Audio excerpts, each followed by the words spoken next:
দেউতাৰে সুধিবলৈ কোৱাৰ কাৰণেহে মই কথাটো উলিয়ালো এতিয়া কমলৰ কথা জনাৰ পিছত আৰু তেওঁৰ কথা তেওঁৰ আকৌ কি কথা কিয় তই জনাই নাই হবলা ককাইদেৰে যে ইমান আশা কৰিছিল যে দুইখন ঘৰৰ মাজত এটা সম্বন্ধ হ'ব এতিয়া অঞ্জনা নে কি সেইজনী কথা জনাৰ পিছত আৰু সেইকাৰণে তহঁতি হবলা ধৰিয়ে লৈছ যে মোৰো কাৰোবাৰ লগত নাই নাই আমিতো জানিলোৱে নহয় যে তোৰ তেনেকুৱা একো নাই এতিয়া আমিও অন্য কথা চিন্তা কৰিব পাৰিম অন্য চিন্তা কৰিব কিয় কিয় মানে বাৰু কমল দা সঁচা কথাটো কোৱাত তোমাৰ আপত্তিটো কিহৰ আপত্তি নাই আচলতে কি জানো কানাই প্ৰথমতে ভাবিছিলো কথাটো গম পালে আমাৰ দুইখন ঘৰৰ মাজত বা কেনেকৈ লয় আহা এতিয়াতো মানে গম পালাই মামাই কিন্তু বৌ মানে বোৱাৰী আনো বুলি ঠেং দাঙি আছে ক'ব লাগিব ৰ প্ৰথমতে পৰীক্ষাটো দি লওঁ চাবা কিন্তু দেই তুমি এনেকে ভাবা গুণা কৈ থাকোতেই তোমাৰ অঞ্জনা কোনোবাই থপিয়াই লৈ গুচি যাব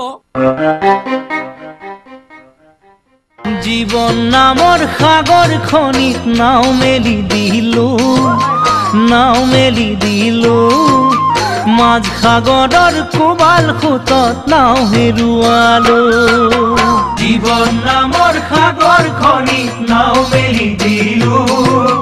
মাঝ সাগৰৰ কোবাল খুতত নাও হেৰুৱালো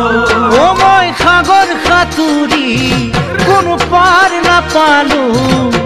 কেনেকৈনো তোমাৰ মৰম পাহৰি থাকো কেনেকৈনো তোমাৰ মৰম পাহৰি থাকো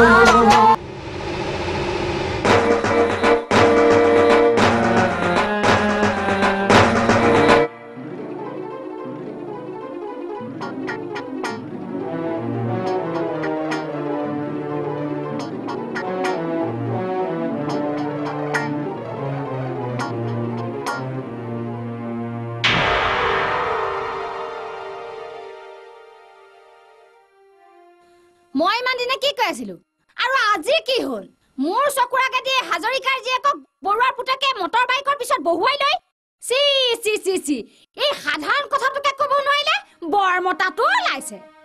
তুমি কথাবোৰ বুজাচোন মইনামতী আমাৰ ছোৱালীজনীৰ লগত হাজৰিকা ছোৱালীজনী তুলনা নকৰিবাচোন মই কিহৰ তুলনাটো কৰিবলৈ যাম বাপেকটো হৈ নিজৰ ছোৱালীজনী সুখত থকাটো নিবিচাৰে কেনেকুৱা বাপেক মোৰ গোসাঁই নালাগে নালাগে আজিৰ পৰা এইটো কাম মই হাতত ললো যি কৰিব লগা আছে মই কৰিম তুমি কি কৰিবলৈ বিচাৰিছা মইনামতী মই কি কৰিব পাৰো চাই থাক মুকুতা ঐ মুকুতা